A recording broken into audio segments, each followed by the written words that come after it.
江西啊有座小镇，这边居住着很多的上海人，他们过来养生或者买房定居。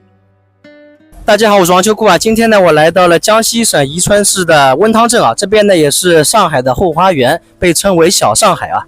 那么远处这个呢，就是这边很有名的明月山。那么现在就带大家穿过木桥去参观一下这个温汤镇。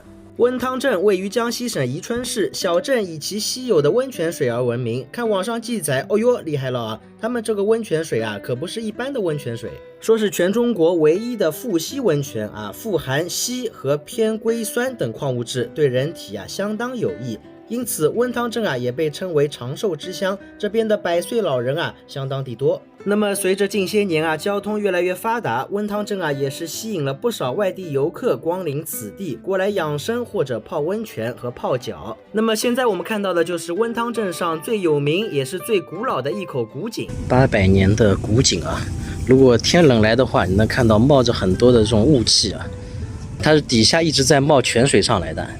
这泉水呢，最多泉水就有2个，一个在我们这里，一个呢就是在法国阿尔卑斯山底下。那它那个水呢是冷的，好像寒流，寒流的话它就不能喝啊，不能喝，只能泡。它只能泡啊，就中国温汤镇的这个呢是能泡能喝的，不含硫的，就是。对啊。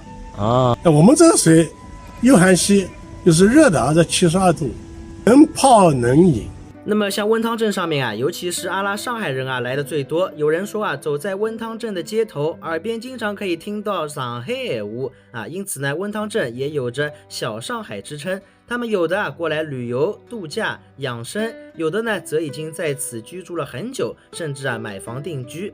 但是我个人啊，对于这个温汤镇有多么好，还是保着这个中立的看法啊。有些东西呢，随便听听就好了。毕竟旅游业嘛，难免要放大一些特色来宣传的，不必太当真嘛，对吧？我们看温汤镇上啊，不光是早上泡脚的人很多啊，一到晚上，满大街啊也都是泡脚的朋友。我前面呢也是花了70块大洋体验了一下啊，按的呢还是蛮塞一的啊。这边呢再插一句啊，温汤镇虽然只是一座小镇哦，但由于温泉资源的加持以及游客啊越来越多，这边的房价可不低哦，甚至已经赶超了不少2线城市，每平房价啊低则1万，高则2、3万。不过大多数啊好像都是阿拉上海人买的。别看是一座小镇啊，但是这里的生活配套还是非常完善的，有乐购这样的大超市，也有马路菜市场，各式各样的荤菜蔬菜啊，在这边都能买到。不过前面听一个在这边住了有段时间的上海人讲啊，这边的蔬菜和大米啊口感不咋地，反而是这里的鸭子啊、甲鱼，还有一些水产类的味道都相当不错，毕竟这里的水质比较好嘛。这边是温汤镇的一条商业街啊，商店、娱乐、休闲比较多。好的，朋友们，最后带大家看一下我在温汤镇这边238块住的一个民宿啊，感觉还是蛮经济实惠的吧？啊，蛮干净清爽的。然后呢，落地大阳台能够看到山山水水。然后他们这边每家每户啊都有这个泡温泉的池子啊，都是直接引的这个温泉水进来的啊。